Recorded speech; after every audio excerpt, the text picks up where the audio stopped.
नमस्कार दोस्तों, मेरा नाम है Narendra and welcome to my channel and horror. एक ऐसा चैनल जो आप लोगों के लिए रियल बेस्ड कहानी लेकर आता रहता है और आगे भी आप लोगों के लिए लाता रहेगा। उससे पहले दोस्तों, आप सभी को बहुत बहुत धन्यवाद। थैंक्स अ लॉट जिन्होंने अपना कीमती समय निकाल के मेरी वीडियो को देखा या सुना या सपोर्ट किया। And thanks to all my subscriber and viewers. और कीप सपोर्टिंग मी, आप लोग सपोर्ट करते रहिए इस तरीके से मुझे, और मैं आप लोगों के लिए इसी तरीके से और भी कहानी लाता रहूँगा। अभी मैं मेनली हॉरर जॉनरा पे कहानी ला रहा हूँ, बट डेफिनेटली फ्यूचर में मैं आप लोगों के लिए और भी जॉनरा पे कहानी लेकर आऊँगा, लाइक ड्रामा और भी चीज़ें, कई सारे से जॉनरा, सस्पेंस, उस पर मैं लेकर आऊँगा। तो without any further delay, let's start.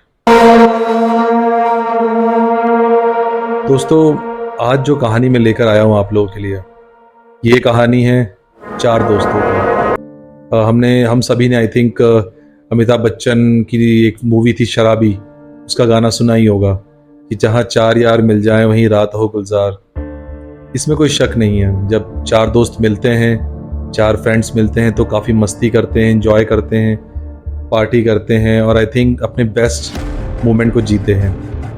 But at the same time चार दोस्त कई बार ऐसी कोई चीज़ें करते हैं या ऐसी कोई एक्टिविटी को अंजाम देते हैं जो उन्हें नहीं देनी चाहिए। कई बार ऐसी गलतियां वो करते हैं कि जो हमेशा हमेशा के लिए उनकी मेमोरी बन के रह जाती है, ऐसी मेमोरी जिसको भूलना तो चाहते हैं पर भूल नहीं सकते। कई बार ऐसी चीज़ें करते हैं जिससे वो किस्से और कहानी बन के रह जाती है, जो हमेशा उनके दिल और दिमाग को ज़िंदगी भर फॉलो करती है और उन्हें हमेशा डरा के खौफ के साए में रहती है। ऐसी एक कहानी है, ये कहानी है दोस्तों चार दोस्तों की, जिनका नाम है संजय, अमित, रोहित और रवि। ये चारों ही एक यूपी के छोटे से गांव में रहते हैं। चारों ही बचपन के दोस्त हैं, काफ़ी हम उम्र हैं और अपना मैक्सिमम टाइम साथ स्पेंड करते हैं। चारों ने अपनी कॉलेज कंप्लीट करे काफ़ी टाइम हो चुका है, बट चारों में कोई भी इतना इंटरेस्टेड नहीं है, ना तो नौकरी करने में ना कुछ। वो हर हफ्ते एक जगह पे मिलते हैं, आप उसे खेत कह सकते हैं, खेत के पास वो चारों मिलते हैं, टाइम स्पेंड करते हैं, बातें करते हैं, ड्रिंक्स करते हैं। और ये इनका हर हफ्ते का एक सेट पैटर्न था। एक रात वो चारों फिर मिले, उन्होंने काफ़ी सारी बातें करी, ड्रिंक्स करी और काफ़ी एक अच्छा माहौल बना हुआ था। उसी बीच संजय ने एक ऐसे टॉपिक को इंट्रोड्यूस करा जो वो नॉर्मली इस पर बात नहीं करते, बट वो टॉपिक धीमे धीमे हॉट होता गया, क्योंकि वो ऐसा टॉपिक है जिसमें हर कोई इंटरेस्टेड रहता है। तो संजय ने बात छेड़ी भूत प्रेतों के बारे में। रात का माहौल था तो भूत प्रेतों की बात उसने छेड़ दी कि भूत प्रेत तो वाकई होते हैं यार इस दुनिया में, अगर नहीं होते तो इतनी सारी फिल्में, क्योंकि ये सिर्फ इंडिया में नहीं है, पूरा ग्लोबली पूरी दुनिया इसके बारे में बात करती है।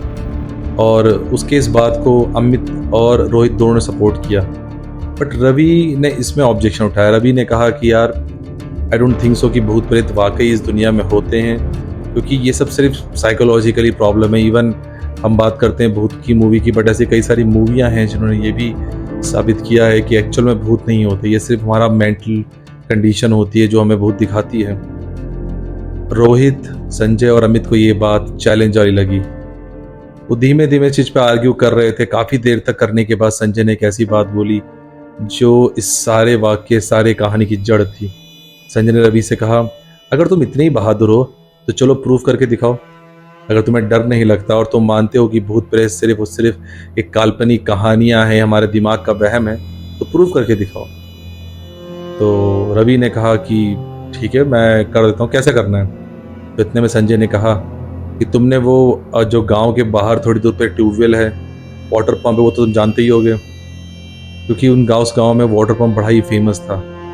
इसलिए नहीं कि वो एक वाटर पंप था, वो इसलिए फेमस था क्योंकि वहाँ पे कई सारी भूतिया कहानियाँ, कई सारी गोस्ट साइटनिंग के सीन वहाँ पे ऑलरेडी थे। काफ़ी लोग वहाँ पे रात में जाने में डरते थे और इसीलिए संजय ने ये बात रवि से कही। संजय की ये बात सुन के रोहित ने कहा, यार वो ठीक है, बट हम उसकी बात नहीं करते हैं, वो ज़्यादा रिस्की चीज़ है। ये कहने के बाद संजय ने कहा, क्यों नहीं, अगर रवि सच में अपनी बात को प्रूव करना चाहता है और वो कॉन्फिडेंट है क्यों नहीं कर सकता। ये सब कहने के बाद रवि खुद डर चुका था, क्योंकि उसने भी उसकी काफ़ी सारी कहानियाँ बचपन से सुनी थी अपने माता पिता से, गांव वालों से। बट रवि के पास कोई चारा नहीं था। रवि को अपना पॉइंट प्रूव करना था, या तो एक्सेप्ट करना था कि हाँ वाकई भूत या प्रेत होते हैं। रवि ने इस चैलेंज को एक्सेप्ट कर लिया। रवि ने कहा ठीक है, मैं वहाँ पे जाऊँगा और तुम लोगों को ये प्रूफ करके दिखाऊंगा कि भूत प्रेत कुछ नहीं होता, ये सिर्फ गांव वालों की बातें हैं, मनगढ़ंत कहानियाँ हैं। फिर उसके बाद रोहित ने कहा नहीं तुम जाओगे तो सही, बट प्रूफ कैसे करोगे? आखिर तुम कैसा, हमें क्या पता तुम जा रहे हो कि नहीं जा रहे हो सकता है कि तुम आधे रास्ते से आ जाओ। ये करने के बाद संजय ने अपनी जेब से एक रुमाल निकाला लाल रंग का। उसने कहा कोई नहीं, तुम्हें रुमाल ले जाओ और उस ट्यूबवेल के पास एक डंडा है, उसमें तुम इसे बांध आना। हम सुबह जाएंगे और देखेंगे, अगर ये बंधा वहाँ मिला तो तुम सच जीत गए और हम सब तुम्हारी बात मानेंगे अगली बार से, और अगली पार्टी भी हम ही देंगे तुम्हें। ये सुनने के बाद रवि ने उस चैलेंज को एक्सेप्ट किया और वो वहाँ से चला गया। धीरे धीरे टाइम बीतता गया, आधा घंटा, 1 घंटा, 2 घंटा। काफ़ी समय बीतने के बाद संजय, अमित, रोहित काफ़ी परेशान हो गए। रोहित ने कहा यार उसे काफ़ी टाइम हो गया है, इतना तो दूर है नहीं, तो पास में ही है, तो उसको आ जाना चाहिए था। इतने में अमित ने कहा यार मुझे लगता है कुछ गड़बड़ हो गई है। मतलब वहाँ की कहानियाँ तो हम सुनते ही आ रहे हैं, वहाँ पे रात में ही लोगों को जाने में डर लगता है, पता नहीं कुछ कहीं कोई अनहोनी तो नहीं हो गई रवि के साथ। संजय भी डर रहा था, पर संजय ने हौसला देते हुए कहा अरे यार मुझे लगता है हो सकता है वो अपने घर चला गया हो। डर तो वैसे ही रहा था, वो हमारे सामने ही बड़ी बड़ी बातें कर रहा था। मुझे लगता नहीं वो गया होगा, चुपचाप अपने घर चला गया होगा, और रात भी काफ़ी हो गई, चलो हम लोग भी चलते हैं, कल सुबह मिल लेंगे उससे। ये कहने के बाद संजय, अमित और रोहित ये तीनों अपने घर की तरफ चल दिए। तीनों अपने घर पहुँचे, वहाँ जाके सो गए। सुबह उठे तो संजय के फ़ोन पे कई सारी मिस्ड कॉल पड़ी हुई थी। ये देख के संजय ने देखा तो उसने ये पाया कि उस पर कई सारी अमित की, रोहित की और रवि की मदर का फ़ोन आया हुआ था। संजय थोड़ा घबरा गया। संजय ने तुरंत फ़ोन उठाया। सबसे पहले उसने कॉल करा अमित को। अमित से उसकी बात हुई तो अमित ने ये बताया कि यार रवि घर पहुंचा ही नहीं, उसकी मदर का फ़ोन मेरे पास कई बार आया, वो पूछ रही थी, बट मैंने तो मना कर दिया कि हमारे साथ नहीं था, क्योंकि पता नहीं कुछ गड़बड़ हो जाए फिर हम लोग फंस जाएं। ये सुनने के बाद संजय ने कहा ठीक है मैं बात करता हूँ। संजय ने भी उससे, उनकी माँ से बात की, रवि की माँ से, और उसने रवि की माँ को भी यही बताया कि आंटी हमें नहीं पता वो कहाँ पर है, क्योंकि हम नॉर्मली मिलते हैं हर हफ्ते, बट कल रात को हमारे साथ नहीं था। मैं, रोहित और अमित हम तीनों थे। ये बात करने के बाद तीनों तुरंत ही वहाँ से निकले और तीनों ने डिसाइड करा कि वो ट्यूबवेल जाएंगे, वाटर पंप जाएंगे और वहाँ जाके चेक करें कहीं रवि वहाँ तो नहीं रहा है या क्या कर रहा है। तीनों वहाँ पे गए। उन्होंने ये तो देखा कि संजय का रुमाल वहाँ बंधा हुआ है। इससे ये बात तो साबित हो गई थी कि रवि रात में यहाँ पर आया था। इतने में रोहित ने कहा अरे यार इसका तो ये तेरा रुमाल बंधा हुआ है संजय, इसका मतलब कि रवि यहाँ पर आया था। मुझे लगता है कुछ गड़बड़ हुई है, ज़रूर उस भूत प्रेत ने कुछ नुकसान कराया रवि का, कुछ तो हुआ है। हमें जाके ये बातें उसके पेरेंट्स को बतानी चाहिए, वरना बेचारे परेशान होंगे। इतने में संजय ने बोला अबे तू पागल हो गया है क्या? अगर तू जाके उनको बताएगा कि हम लोगों के साथ तो हमने ही शर्त लगाई थी तो पूरा गांव में ब्लेम करेगा। अभी तक हमें रवि मिला भी नहीं है, पता नहीं वो किस हालत में है, हो सकता कहीं और चला गया हो, हो सकता कहीं भाग गया हो, कुछ भी कर रहा हो। ये सब करने के बाद सारा शक हम सब पे आएगा, गाँव वाला हमारा जीना मुश्किल कर देंगे। अमित ने कहा कि शायद संजय सही बोल रहा है, हमें बताना नहीं चाहिए बट ढूंढना चाहिए। हम जानते हैं कि रवि कहाँ जा सकता है, क्यों ना हम सारे ठिकाने ढूंढते हैं उसके। ये कहने के बाद तीनों बाइक पे निकल गए और तीनों ने सारी वो जगहें ढूंढी जहाँ पर रवि के होने की पॉसिबिलिटी थी। सारी जगह घूमने के बाद दिन रात में बदल गया। तीनों को नहीं मिला। तीनों बहुत परेशान थे क्योंकि रवि उनका बचपन का दोस्त था। काफ़ी देर तक होने के बाद धीरे धीरे ये जो तलाश थी ये ख़त्म ही नहीं हो रही थी। इस चीज़ को पूरा 1 हफ्ता बीत चुका था। करते करते संडे के दिन नॉर्मली जो संजय इन सब का रूटीन था, संजय को रोहित का कॉल आता है, यार संजय आज का कुछ प्लान है क्या? संजय ने कहा यार पता नहीं, हमने बहुत पहले से ये हमेशा जो गेट टुगेदर है हम रवि के साथ ही करते हैं, पता नहीं यार मुझे तो मन नहीं करता। फिर इतने में रोहित ने कहा यार मिलते हैं, कुछ डिस्कस करते हैं, कुछ प्लान करते हैं रवि को ढूंढने का। ये करने के बाद तीनों फिर मिले। तीनों उसी जगह बैठे नॉर्मली वो लोग एक लकड़ी के भट्टे पे चारों बैठते थे और उनकी सेट जगह थी, और उस रात रवि वहाँ नहीं था। तीनों साथ में थे, ड्रिंक कर रहे थे, पर कोई कुछ बातें नहीं कर रहा था। एक अजीब सी खामोशी छाई हुई थी, जैसे मानो कि तीनों आपस में ही सवाल पूछ रहे थे एक दूसरे से कि आखिर रवि कहाँ गया। इतने में उन्हें किसी के चलने की आवाज़ सुनाई दी। ऐसा लगा कोई चल के उनके पास आ रहा है। उन तीनों ने देखा कि एक परछाई उनकी तरफ बढ़ी जा रही थी। धीमे धीमे देखते थे क्योंकि रात काफ़ी थी, तो वो ध्यान से देख नहीं पा रहे थे। इतने में जैसे ही वो शख्स उनके तीनों के पास पहुंचा, उसके मुंह से निकला, और संजय, अमित, रोहित, कैसे हो? ये आवाज़ रवि की थी। ये सुनने के बाद संजय, अमित, रोहित तीनों हैरान हो गए। वो समझ ही नहीं पाए कि आखिर रवि एक हफ्ते बाद कहाँ था और कैसे। तीनों चुप थे। ये कहने के बाद रवि ने दोबारा पूछा, अबे क्या हो गया? मैं ही हूँ, तुम्हारा दोस्त रवि। ऐसा क्या हो गया? ये करने के बाद तीनों ने कई सारे सवाल पूछना शुरू करे रवि से। अबे तू कहाँ था यार? तुझे ढूंढते परेशान, तेरे पेरेंट्स इतने परेशान है, पूरे गांव वाले परेशान, तूने तो भाई हमारी जान निकाल ली। आखिर तू था कहाँ? क्या किया तूने? आखिर तू घर क्यों नहीं आया? हमें फ़ोन नहीं किया? बता तो सही। इतने सारे सवाल सुनने के बाद रवि ने कहा, चलो बैठो, बताता हूँ सारी कहानी। वो चारों वहीं बैठ गए। बातें शुरू हुई। फिर रवि ने उन्हें बताया कि जिस रात हम लोगों ने शर्त लगाई थी, मैं वहाँ गया था। मुझे डर बहुत लग रहा था। मैं जैसे ही वहाँ पहुँचा, मैंने उस डंडे पे जैसे तुम्हारा रुमाल बांधा, रुमाल बांधने के बाद मैं तुम लोगों से मिलने ही आ रहा था, पर रास्ते में मुझे एक आवाज़ सुनाई दी। वो आवाज़ जो मेरा नाम पुकार रही थी। मुझे लगा कि शायद तुम तीनों मेरे साथ मजाक कर रहे हो, तो मैं उस आवाज़ का पीछा करता गया। मैंने कई बार तुम्हारा, अमित और रोहित का नाम पुकारा, पर मुझे कोई आवाज़ नहीं आई। धीरे धीरे करते करते मुझे डर लगने लग गया। फाइनली मैंने 2 आदमियों को वहाँ खड़ा हुआ देखा। वो मेरे सामने खड़े हुए थे। उनकी परछाई दिख रही थी, पर चेहरा नहीं दिख रहा था। मैंने उनको पुकारने की कोशिश करी, पर दोनों ने कोई जवाब नहीं दिया, कोई बात नहीं हुई। ये करने के बाद मैंने भागने की खूब कोशिश करी, पर मैं भाग नहीं पाया। अचानक मैंने पीछे मुड़ के देखा तो वो दोनों मेरे एकदम करीब खड़े हुए थे। उन दोनों ने मेरे हाथ पकड़ लिए और वो मुझे घसीटते हुए उसी तरफ ले जा रहे थे। मैंने बड़ी कोशिश करी छुड़ाने की, पर मैं छुड़ा नहीं पाया। वो दोनों, खतरनाक चेहरा उनका हैवान से लग रहे थे, उनके बाल और उनकी हंसी सुनाई दे रही थी। वो मैंने बहुत कोशिश करी। फिर वो लोग मुझे उसी वाटर पंप के अंदर ले गए और मुझे उस पानी के अंदर फेंक दिया। दोनों ने मेरा चेहरा काफ़ी देर तक दबा के रखा, पर मैं कुछ कर नहीं पाया दोस्तों, मैं कुछ कर नहीं पाया। ये सुनने के बाद संजय, अमित और रोहित ने कहा, अरे अगर ऐसा सब कुछ हुआ तो फिर तू था कहाँ? फिर तू क्या किया? कहाँ था तू? ये कहने के बाद रवि चुप हो गया। रवि ने कोई जवाब नहीं दिया। इसके बाद कई बार संजय, अमित, रोहित ने उसे पूछा, और वो चुपचाप एक पत्थर की तरह बैठा हुआ था। उसने कुछ नहीं बोला।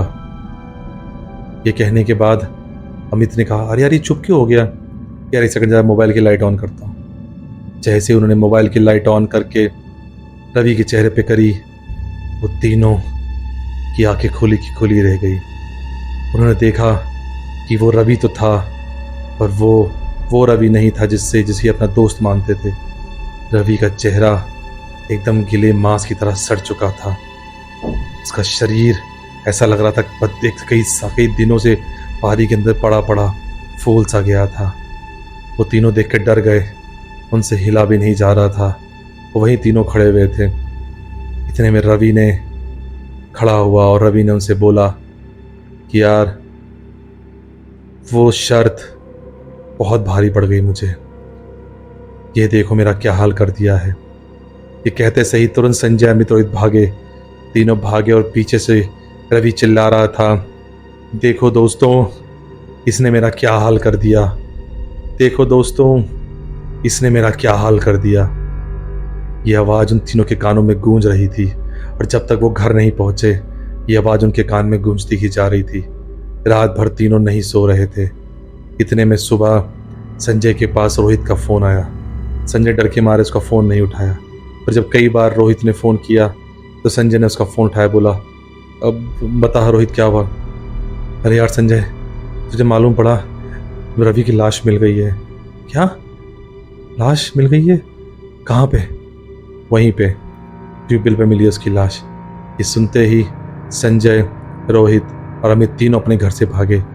तीनों उस ट्यूबवेल के पास गए तो उन्होंने देखा काफ़ी भीड़ लगी हुई थी और रवि के पेरेंट्स रो रहे थे। उन्होंने रवि को देखा, ये वही रवि था जो उन्हें कल रात को मिला था। इसका शरीर पूरा सड़ चुका था, ऐसा लग रहा था कि वो पानी में कई दिनों से पड़ा हुआ है। और सवाल ये था कि ट्यूबवेल की तो तलाशी ली गई थी, उस टाइम वहाँ पे रवि नहीं था।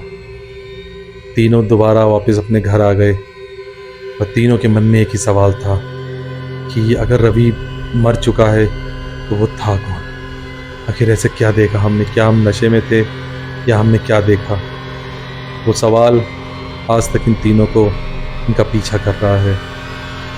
ये वो सवाल आज भी इनके मन में एक ऐसी मेमोरी है, एक ऐसी याद है जो इन्हें हमेशा टेरिफाइंग करती है, जो हमेशा एक खौफनाक सच जो इन्होंने देखा, तो बार बार इनका मन ये सोचता है कि वाकई हमने जो देखा वो सच था।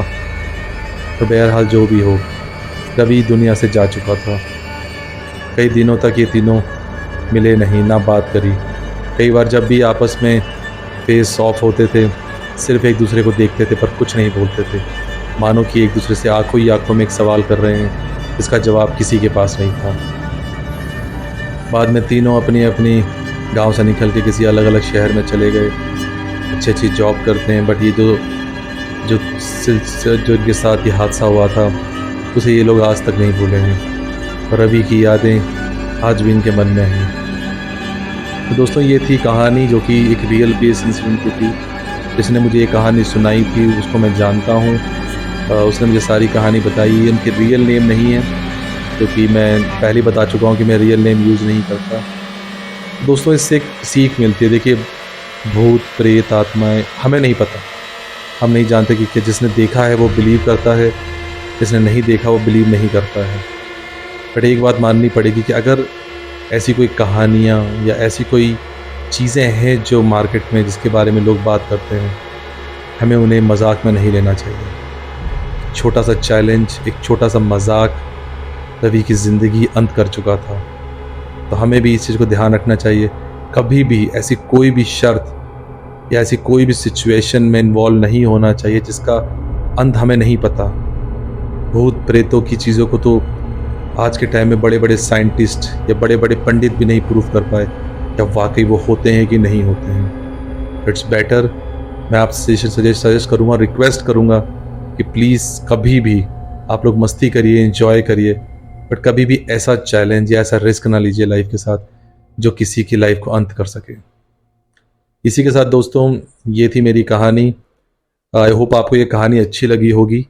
एंड अगर आपको कहानी में कोई भी सजेशन या आप अपनी खुद की कहानी शेयर करना चाहते हैं, आप मुझे कमेंट बॉक्स में अपना मैसेज डाल सकते हैं, मैं आपको कांटेक्ट करूँगा, या अपना आप मोबाइल नंबर शेयर कर सकते हैं मेरे साथ। मैं अपनी वीडियो में आपका नाम भी मेंशन करूँगा।